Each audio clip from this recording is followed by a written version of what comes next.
WHO هشداری ji pêtir belavabûna korona didetin. Ji dezdana karan, karîgeriyê dike ser hilbijartinên serokatiya Amerîka. û penaberên Efrînê ji derdê germa havînê dinalin.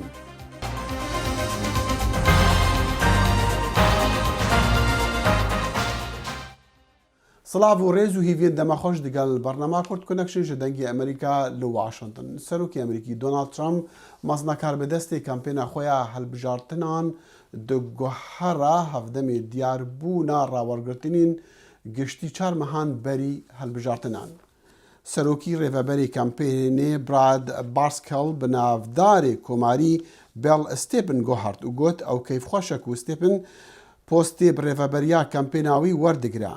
Parscale demek dirêj bû rêveberiya dijîtala kampênê dikir. Serokî got ew dê berdewamiyê bi karê xwe bide. Peywendiya Trump û Parscale xav bû û xirabtir jî lê hat bi taybet piştî rawergirtinên nû diyar kirîn ku neyarê wî yê Demokrat Joe Biden li pêşwî ye. Jimara vegirên vîrusa korona li Amerîka ji 3 milyûn û nîvan derbas bûye û pitir ji 140,000 jî pê mirine. Ev li demekî ye ku jimara piştrastkiriya vegiran li piraniya Wîlayetên Amerîkî berev bilindbûnê ye. Lê serokê navendê kontrol û rêgirtinê li nexweşiyan Dr. Robert Redfield dibêje eger her kes li Amerîka mehekê heta 2 mehan maska deyne û li gor rênmayên tenduristî reftarê bike, em ê kontrola vîrusê bikin. Hevdem Amerîka, Brîtanya û Kanada dibêjin hakerên kompîteran yên Rûsî hewl dane lêkolînên taybet bi vedîtina vaksînan ji wan bidizin. Her li vî demî Rêxistiya Saxlamiya Cîhanê WHO hişdariyê dide ji bileztir belavebûna vîrusa korona li seranserî cîhanê eger welat pêgirtinê bi rênmayî û rêgiriyên belavebûna vîrusê nekin. Lê Rêxistî dîsan dibêje ev dibe bêy ku kar û kardarî bên girtin. لە کاتێکدا حاڵەتەکانی پەتای کۆرۆنا لە جیهاندا لە 13 ملیۆن کەس تێدەپەڕێت و زیاتر لە 9 ملیۆن کەسیش بۆ هۆیەوەی گیانیان لە دەستداوە ڕێکخراوی تەندروستی جیهانی هۆشداریەکی نوێ دەدات. با ڕاستیانە بڵێم زۆرێک لە وڵاتان بەرەو ئاقارێکی هەڵەڕۆیشتوون. ڕێکخراوی تەندروستی جیهانی سوورە لەسەر ئەوەی بەبێ بەجێگەیاندنی ڕێگە ئاساییەکانی وەکو بەریەک نەکەوتنی خەڵکی، بەکارهێنانی دەمامک و مانەوە لە ماڵەوە لە دەمی نەخۆشیەکەدا تەنها یەک ڕێگەیە دەمێنێتەوە بۆ پەتاکە. ئەمە هەتا دێت خراپ و خراپتر دەبێت. ئەم لێدوانەی لە کاتێکدایە کە ڕێکخراوی تەندروستی جیهانی ڕۆژی یەکشەمە لە ماوەی 24 کاتژمێردا 230,000 حاڵەتی نوێی ڕاگەیاند و ئەو ژمارەیە زۆرترین ژمارە بوو بۆ ڕۆژێک. لە 80% حاڵەتەکان هی 10 وڵاتی جیهان بوو و لە نیوەی زیاتریش تەنها حاڵەتەکانی ئەمریکا و بەرازیل بوون. وڵاتەکان دەستکەوتەکان لە دەست دەدەن لە کاتێکدا ڕێوشوێنەکانی کەسەلمێنراون مەترسیەکانی کەم دەکەنەوە. جێبەجێ ناکرێن ئێمە ئەمە لە سەرانسەری وڵاتی ئەمریکا، باشووری ئاسیا و چەند وڵاتێکی ئەفریقا دەبینین. ئافریکای باشوور زۆرترین ڕێژەی ڤایرۆسەکەی لە ئافریکادا تۆمار کردووە. بەپێی ئامارەکانی نێوەندی ئافریکا بۆ کۆنتڕۆڵکردن و ڕێگەگرتن لە نەخۆشیەکان نزیکەی 300,000 حاڵەت پشتڕاست کراونەتەوە و لەوانەشدا زیاتر لە 4,000 کەس گیانیان لەدەستداوە. هاوکاتی زۆربوونی حاڵەتەکان سەرۆکی وڵاتەکە و تاریکی پێشکەش بە هاوڵاتیان کرد. لە ئێستادا ئێمە ڕۆژانە زیاتر لە 12,000 حاڵەتی نوێ تۆمار دەکەین. ئەمە ژمانایەوەیە هەر کاتژمێرێک نزیکەی 500 کەس تووشی ڤایرۆسەکە دەبن. ئەو جەختی کردەوە سەر گرنگی ژمارەیەک ڕێوشێنی توند لە ناویاندا قەدەغەکردنی فرۆشتنی خواردنەوە کحولیەکان بۆ ئەوەی ڕۆیشتن بۆ نەخۆشخانە بەهۆی حاڵەتەکانی پەیوەست بە خواردنەوەوە کەم بکرێتەوە و هەروەها قەدەغەکردنی هاتوچۆ بە شەودا. سەرۆکی ئافریکای باشوور پێچانی دەمامکیشی بۆ هەموو هاوڵاتیان لە شوێنە گشتیەکاندا کردە زۆرە ملێ. لە ئەمریکاش چەند ویلایەتێک لە بەرنامەکانی کردنەوەی دوکان و بازاڕەکان پاشگەز دەبنەوە. لە کالیفۆرنیا پارێزگار گاڤن نووسەم فەرمانیدا جارێکی تر باڕەکان و ئەو ڕێستورانتانەی کە لە ژوورەوە خواردن پێشکەش دەکەن لە سەرانسەری ویلایەتەکە دابخرێن و هەروەها کڵێساکان یانەی وەرزشی و سەرتاشخانەکانیش لەو ناوچانەی ڤایرۆسەکە تیایدا زۆر بەربڵاوە دابخرێن. ئێمە بەردەوام دەبینە ئەو کەسانەی بەهۆی ڤایرۆسەکەەوە پێویست دەکات لە نەخۆشخانە بمێنەوە زیاد دەکات. ئەو حاڵەتانەش کە پێویستیان بە چاودێری ڕشت هەیە بە شێوەیەکی کەم زیادیان کردووە.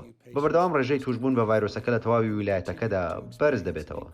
خاوەن ساڵۆنێکی نینۆک دەڵێت فەرمانە نوێیەکە کار دەکاتە سەر ژیانی ئەو و زۆر کەسی تریش. ئەگەر ئێمە پارەی کرێی دوکانەکە دەرنێنین ئەوە خاوەن دوکانەکەش تووشی گرفت دەبێت، بۆیە هەمووان کێشەیان هەیە. هەروەها ئێمەش داهاتێکی ترمان نییە و خێزانەکانیشمان کێشەیان دەبێت. لەم هەفتەیەدا سەرۆکی WHOش باسی لەم بابەتە کرد. ئێمە دەبێت بگەین بە بارودۆخێک کە کۆنتترۆڵی بەرداوامان بەسەر ڤایرۆسەکەدا هەبێت بەبێ ئەوەی ژیانمان بە تەواوەتی ڕاگرین و هەموو شتەکان دابخین کە کاریگەری زۆر خراپی هەیە لەسەر کۆمەڵگاکان. هەتا ئێستا ئەو ڕێوشوێنانەی گیراونەتە بەر کاریگەری جیاوازی لە وڵاتێکەوە بۆ وڵاتێکی تر هەبووە.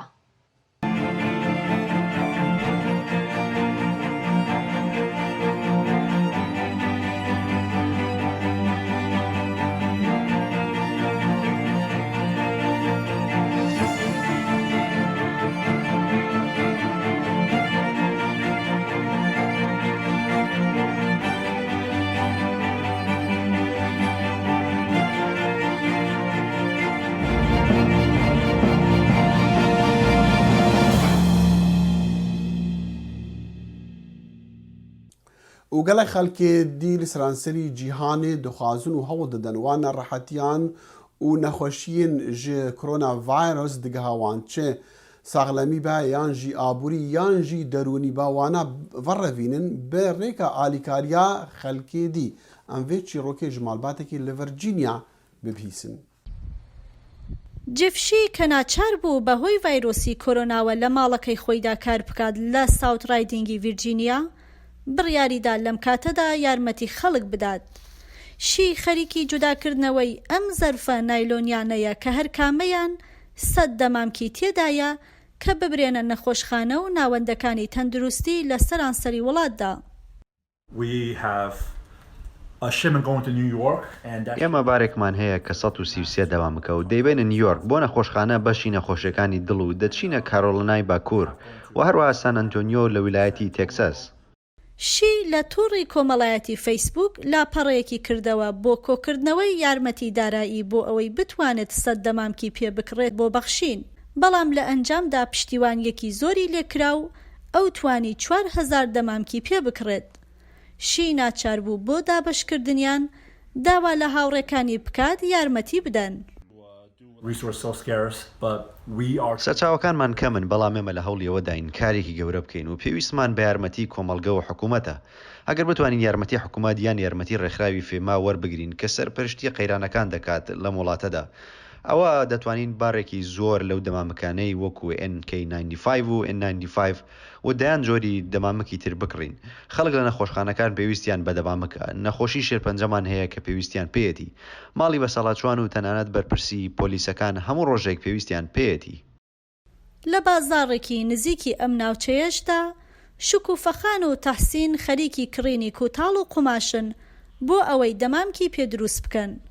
ئەوان دەمامکەکان لە ماڵەوە دروست دەکەن و دواتر دەیبەخشنە کارمەندان لە ناوەندەکانی چاودێری تەندروستی.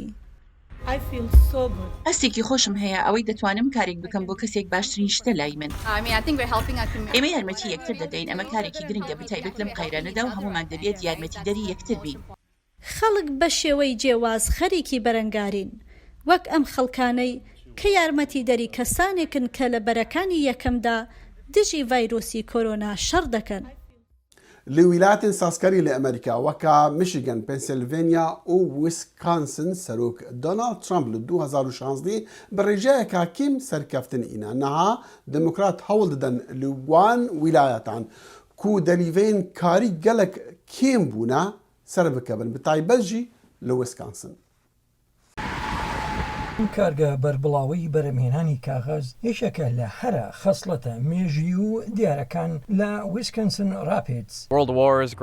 ئەمە شاخوێنبەر و سەرچاوی بژێویە لە ویسکانسن ڕاپیدز بە درێژایی جەنگەکانی جیهان و دەرمانە گەورەکانی ئابووری ئەمە بەردەوام لێرە کاری کردووە و پشتی پێدەبەستین. چەندنەوەیەکی سکات کروگی نوێنەری ستانی ویسکانسن لەم کارگەیەدا کاریان کردووە. کارگەکە لە مانگی تەمووزدا خۆی بۆ داخستن ئامادە کرد بۆ هۆیەوە داواکاری ئەو کۆمپانیانە کەم بوونەوە ئەوانی کاغەزی کارگەکە بۆ ڕێکلام بەکاردێنن.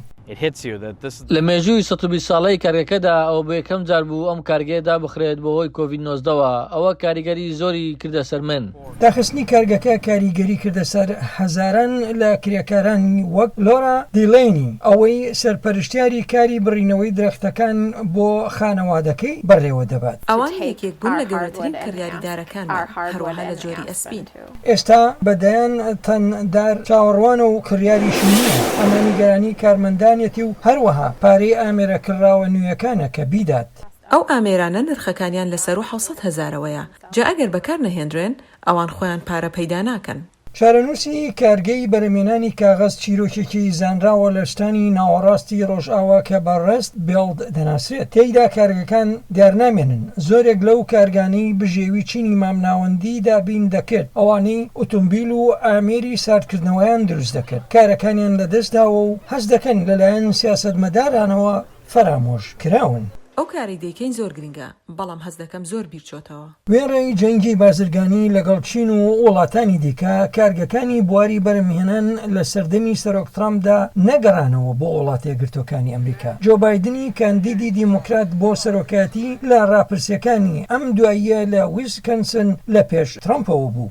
مەسەلەکە ئەوە نییە کە دەنگدەران پەرۆشی جۆ بایدن بەڵکو حەزیان لە سەرۆک ترامپ نەماوە. باری بردن پرۆفیسۆری زانستی سیاسی وای دەبینێت ئاستی شێوازی سەرۆکایەتی سەرۆک ترامپ لەلای هەندێک دەنگدەر کەم بۆتەوە. پرسیارە گرنگەکە ئەوەیە کە ئایا سەرۆک ترامپ لە مەسەلەی کاردا دەرفەتێکی باشتریان بۆ دابین دەکات یان ئەمە نیشانەی شکستێتی کە باز لەو شتانە بکات 4 ساڵ لەمەوبەر بەڵێنی ئەنجامدانی بە دەنگدەرانیدا بوو. سکات کروگ یەکەم کۆماریە لە ماوەی 40 ساڵدا بۆ یەکەم جار نوێنەرایەتی ویسکەنسن بکات ئێستا وا بە دوای خاوەنیی نوێدا دەگەڕێت بۆ کارگەی دروستکردنی کاغەز با چەند کاتژمێرێک لە ویسکەنسن ڕاپید کارگەیەکی نوێی تایوانی بۆ بەرهمێنانی کەرەستەی ئەلکترۆنی بە ناوی فۆکس کۆن بەڵێنی خوڵقاندنی 11,000 کاریدا بەڵام بەر لە پەتاکەش تەنها 600 کەس کاری لەو کارگەیەدا دەکرد.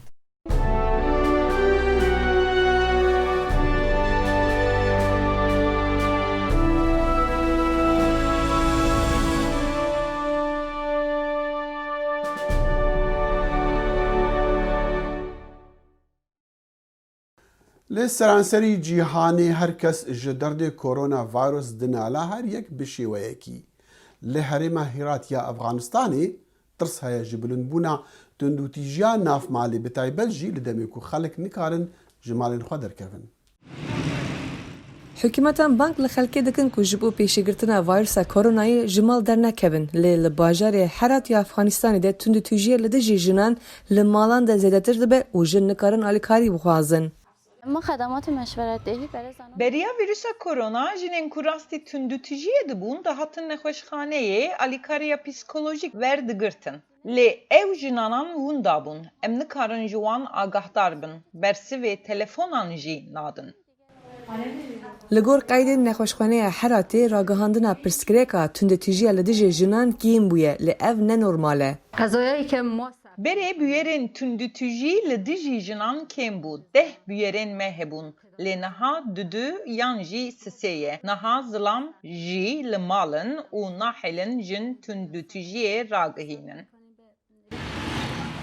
Doktor Arif Celalî dibêje di dema qedexeya derketina dervayê bû pêşîgirtina vîrusa koronayê de 100 bûyerên xwekûjî çêbûye û tundûtijî jî zêde bûye. مردم از ترس به شفاخانه کمتر مراجعه میکنن.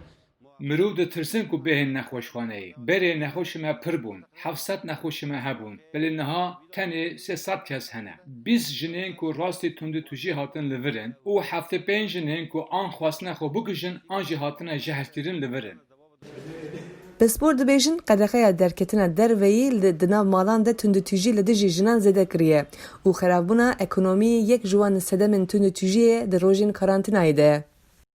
Li hinek deverên Iraqê girtina sunûran bi mebesta rêgirtinê lê belavebûna vîrusa korona qazanj gihandiya cotyaran ku dikarin berhemên xwên çandinê bi sanahî bifroşin li demê ku bazirgan nikarin berhemên biyanî bi sunûran ra derbas bikin. ڕۆژی بەرهەملێکردنەوەیە کۆکردنەوەی بەری غەمجی جووتیاران لێرە و لەوێ لەم بێستان بۆ ئەوی دی داهاتێک چاوەڕوانی ئەو مرۆڤە بەرهەمهێنەیە ئەگەر بازارێکی گەرمیش چاوەڕێیان بێت و بەروبوومەکەیان پارێک بکات. بواسطة هاي السياحة توانیمان سوود لە بەرهەمە کشت و کاڵەکان ببینین. بازارێکی باشمان هەیە. ئێمە ترێ و کاڵک و شووتی و باینجان و سەوزەواتی جۆرە و جۆری هاوینەمان هەیە. ئەم دۆخی ئەم ساڵ بۆ ئێمە زۆر باشە، بە تایبەتی بەهۆی کۆرۆنا ڤایرۆسەوە دەواازە سنووریەکان داخراوە. داوا دەکەم حکوومەت یارمەتی جوتیاران بدات. لە باخ و بێستانەکانی شاری دیوانیەی خواری و عێراق بەرهەمی هاوینە ئامادەیە بۆ بازار. کۆڵی ئەو مێرد منداڵانە پڕەکات و بەدڵی بازار و جوتیارەکەشێتی. لە عێراق بەهۆی وەستاندنی هاوردەکردنی میوەجات ڕۆژ ڕۆژی جوتیارە. تحدي للحكومة تحدي واضح. بۆ حکوومەت هەوڵێکە بۆ پشت بەستن بە بەروبوومی ناوخۆ بۆ جوتیارانی جوان لە دەکات زیاتر خۆماندوو بکەن بۆ ئەوی بتوان خۆراکی تەواو بۆ سەرتاسەری عێراقدابین بکەن. ئەم هاوینە 28 بەرهەمی جیاواز لە بازاردایە. بەرهەمی نێوخۆ سلماندی پێویست بە هاوردەکردن ناکات. لە دنیادا کشت و کاڵ ئابوووریەکی سەوزە. ساڵانە لە عێراق لە وڵاتەکانی سووریا و ئێران و تورکیا و سعودیە و ئەردەن هەموو بەروبوومێکی کشت و کاڵی هاوردە دەکرات. وەلێ بەرهەمی هاوینەی ئەم ساڵ وەڵامی ئەو ترسی حکوومەتی داوەتەوە وەک دەڵێن بازارەکانی تێرکردووە. دەخستنی دەواازە سنووریەکان وای کردووە ئەمساڵ بەرهەمی کشت و کاڵی لە وەرزی هاویندا بەزایە نەچێت بەهۆی بڵاوبوونەوەی ڤایرۆسی کۆرۆناوە دەواازەکان داخراون. ئەمە دەری دەخات بەروبوومی هاوینەی جوتیاران بەشی نێوخۆ دەکات. پشکی شێری سیاسەتی ئابووری حکوومەتی عێراقی لەسەر فرۆشتنی نەوتە، بەڵام کشت و کاڵ و بەروبوومی مەزراکان ئابووریە سەوزەکە کە دەکرێت پشتی پێ ببەستێت. یحیا بەرزنجی گەنجی ئەمریکا. دگەل دەست بکاربوونا سەرۆکوەزیری عێراقی مستەفا ئەڵکازمی هیڤیا قۆناغێک نوویە پەیوەندیان دنێڤبەرە بەغدا و هەولێرێدا هەبوو. گەلۆ ئەو پەیوەندی چ ئاسدەنەمە ئەف پرسیار ئاراستەی داکتەر شەهلە گیلی کرد. ئەو شارەزایە ئابووری و حکومڕانیە لە سازیە نێفنەتەوەیی بازرگانی و گەشەپێدانی. خۆی پەیوەندەکانی بەغدا و هەولێر هەرێمی کوردستان و بەغدا بە یەک شخصێک تەواو نابوو و بە عیلاقاتی شخصی چاک نابێ. ڕاستە کاظمی تاریخێکی باشی هەیە لەگەڵ کوردە و برادەر مجموعەی قیادی کوردە، لاکن قەراری بەغدا بە ڕئیسی ویزەرا نییە، بە دوو حزب و بە سێ حزب نییە، بە ئەجندای داخلی و خارجی نییە، بە هەموو شتێکە بەیەکەوە. کاظمی حتا ئێستا گەر بیگەیەتە مفاوضاتی زۆر بەقەوەت لەگەڵ هەرێمی کوردستان ئاخرن قەراری ناتوانێت بە تەنها بدە. بەڵام جگە لەم تەحەدیاتەوە ئەیبینین مەوزوعی سیاسی بەغدا زۆر تێکڵاو بووە و ئەجندای خارجی زۆر هەیە، بەس ئەبینین هەرێمی کوردستان حکوومەتی هەرێمی کوردستان حتا ئێستا توانی زۆر شتێک گەرنگ بکە بۆ ئەمنیەتی کوردستان و ناوچەدا بڕاوەکانی دەرەوەی کوردستان. یەکەمین ئینجاز و گرنگترین ئینجازە کە پێشمەرگە توانی بگەڕێتەوە بۆ کەرکووک، بۆ خانەقین، بۆ زۆر شوێنەیەک و مرکزی تەنسیقی لەگەڵ جێشی عێراقی و قوات مکافحەتی ئێرهاب دابنیە. ئەو خوتوە هەر بەتەنها بە حەساوکە بە شتێکی زۆر گەورەیە بۆ لەبەر ئەوە یەکەم شت حکوومەتی هەرێمی کوردستان بە فکرێکی ستراتیجی ئەم جارە مفاوضات ئەبێتە سەر. ئەوە یەکەمین بەرژەوەندی ستراتیجی هەرێمی کوردستان لە ئەوە زۆر گەورەترەکەی ڕاتبمان بێ و کەی ڕاتبمان نەوێ.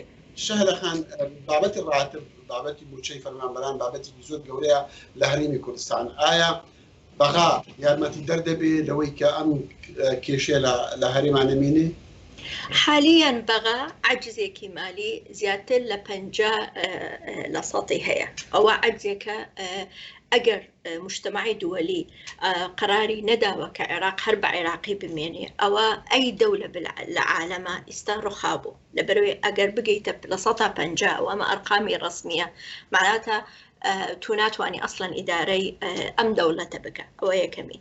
دووەمین وەکووە باسمان کرد وەزعی سیاسی بەغدا، سیاسەتی ئەحزابە شیعەکان، ئەجندای خارجی لە قەراری بەغدا، قراري سلم وحرب، قراري اقتصاد، قراري مفاوضات بس لبغدانية أجنداي خارجي هي ولبر أو قرار بورتو بلاوة ناتوانين إستا أجر بس سيري كاظمي بكين رأسا بروا بلين بتواني مفاوضات يكي بقوت بك. أشار خان بابتي كوتاي دم يستقل جناب باسكم أويش بابتي شاكسازية كالهريمي كردستان وحكومتي هريمي كردستان زور باسكا جيبجي كردني أم شاكسازية بابي بشتواني عراق أكري چاکسازی لە هەرێمی کوردستان 2016 دەسی پێ کرد کە بەغدا خەریکی داعش بوو ئێمەش خەریکی داعش بوومان بایۆمەتری و دیجیتاڵی حکوومەت دەسی پێ کرد لەو کاتەوە فقراری چاکسازی بۆ هەرێمی کوردستان قرارێکی کوردیە قرارێکی حکوومەتی هەرێمی کوردستانە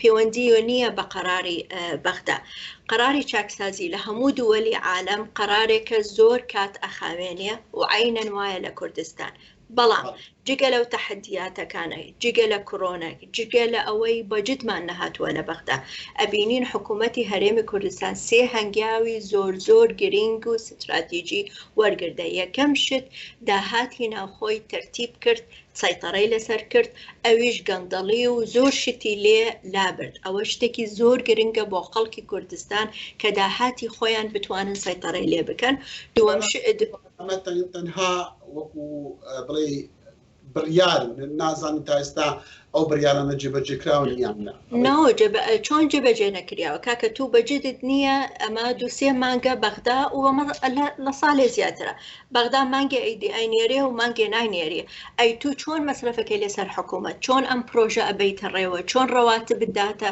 ئەگەر داهاتی ناخۆ ناڵێن بە 100% سەیطەرە لەسەری کراوە بەس هەنگاوێکی زۆر گرنگمان بردووە شەهلەخان زۆر سوپاس بۆ کاتی جەناب شەهلاگوی شارەزا لە بواری ئابووری حکومڕانی لە نێوەندی بازرگانی و پەرسەندنی نێونەتەوەی وهەروەها شارەزا لە میدل ئیست ئینستیتیوت سوپاس بۆ کاتی جەناب زۆر مەمنون کاکە سوپاس بۆ دەرفەتە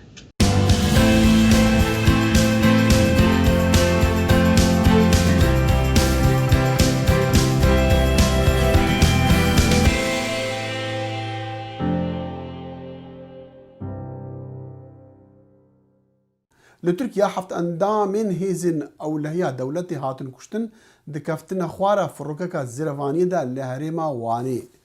Wezîrê Navxweyê Tirkiya dibêje firokar li bilindahiya 670 metran ket di nav kuştiyan de du firokevanin. Wî got dezgehên ragihandinê ku lêkolerên van renga rûdana lêkolînê li ser sedemên ketina xwara firokê dikin.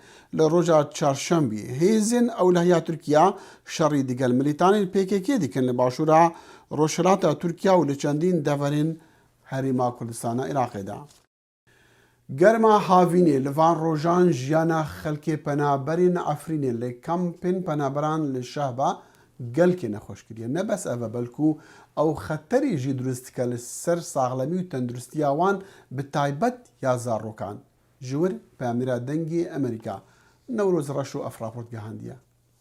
Havîna êsal ne tenê toz û talaza wê rengê çadirên derbiderên Efrînê guhertiye. Lê bilindbûna pilleya germê jî zehmetiyên koçberiyê girantir kirine. Herwiha xembariya ji nexweşiyên vê demsalê zêde bûye. Dayîka bi navê Sîham Hennan li ser saxlemiya zarokên xwe ji ber germa zêde bi tirs û fikar e.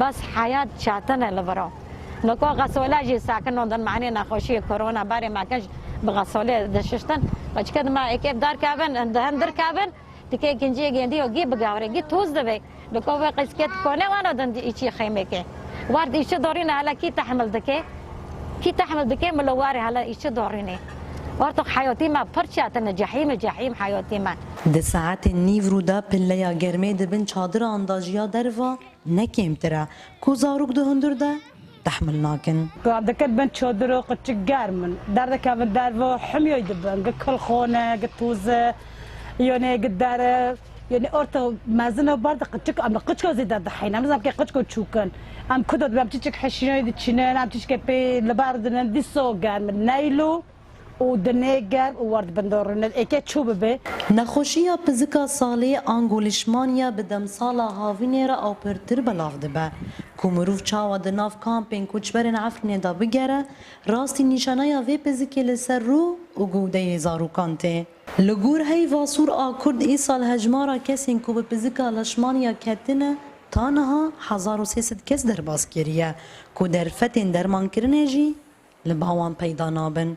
طبعا پرونی خوشی گیزارو کن صدم چیه که وقت ام ملت عفرین هم کشبری شعبه بون شعبه منطقه مهجور بو خراب بو تشتیت نبو درمون کوکتنه که نه منظمه نه دولت مرا آلکاری نابن معنی درمانی لشمانیه و که وقت تختاری جلدیه جین تختاری جلدیه شعبه کوکتنه ده حالت هنه ده دو پنج حبه سر جسماتنه که هوا تختاری جلدیه گرکه دروژن کوچبریا بدان زوره دا در بدرن عفرین نتنی لوان روز و سال دور کتنا جوالید زیده دبن لی هر دم سالک جساله جی کو هاوین د ناف دایه با خورا گلک نخاشی و تنگاویان تینه و دبه بارکی گران لسر عفرینیان نوروز را شدنگ امریکا کامپن هرما شهبه و درج پیامن ویروس کرونا و درج پرسین سیاسی ام دکارن بیجن کیم کسانه لهرما خانقینی کبا بن احمد خجا نخوارین او پیرمیرکی 85 سالیه و او 7 سالن وی خوارنگەها کەبابان vekirî û hêşta jî berdewam e sihariyê hemû rojan xwaringeha xwe vedike. Peyamnêrê dengê Amerîka li Silêmaniyê Rêbas Mecîd seredana wî kiriye û ev raport gihandiye. 7 ساڵە لە شاری خانەقین کەبابچیە. ئەحمەد خەجە کەسایەتێکی دیاری شاری خانەقینە و تەمەنی 85 ساڵە ئەو بۆ ماوەی 7 ساڵە خاوەنی ئەم کەبابخانەیە و لە تەمەنی 14 ساڵیدا دەستی کردووە بەم کارە ئێستاش کەبابخانەکەی کۆنترین و بەناوبانگترینی شاری خانەقینە. والله دی ئینسان فکر مستەقبەل خۆی کرد پیاوی مستەقبەل خۆی فکر نەکرد لە مەڵاڵی پیاو نییە دواوی هاشادر ئیمانی ضعیفە. وەستا ئەحمەد خەجە هەموو بەیانیەک لەگەڵ سەلامی کوڕیدا دێنە کەبابخانەکە و تا درنگانێکی ڕۆژ پێشوازی لە میوانەکان دەکەن. لە بەغدا بچۆ بپرسە لە بەغدا بپرسە بێژ ئەحمەد خەجە تێرم بۆلا لە هەر کام لە ژێ ئەحمەد خەجە تێرم بۆیلا نە بازاڕە بنەوبانگە لە جنوبە مەشهورە کەبابە گۆشتە جگەرە دڵە گورچیلەیە و بەیانیان گشتیمەیە کاتی ڕێی و بەیانیان گشتیمانەیە. لە ئێستادا وەستا ئەحمەد تەمەنێکی لە یادەوەری جێهێشتووە و زۆرینەی کاتەکان لە بەردەم کەبابخانەکەدادا دەنیشێت و پێشوازی لە هاوڕێ و دۆستە کۆنەکانی دەکات. ئیسا ئاغەواتێ لە زوعەمان ئەمیدن گیشی ڕەفیقن تەقاعدی بێ تێن بۆلا ئەمید یوسف ئەمید سابیر ئیبراهیم مەردان ئەیانە ئەخیر ساڵا ئەیانە گشتی ئەرکان بین ئەیسێ منە سەر دەنەدی.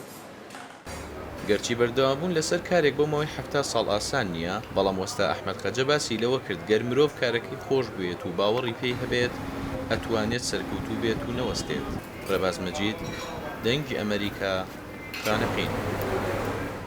بهیوی و داخوازن دەمن خۆش هەتا جارێکە دی ئەم بگەهینە یەک دێ بەرنامەکە دیە کورد کونەکشندا ji Washington. Ev dexîlê şemwaya hîviya xweşî û şadî ji we re dike. Bi du'a.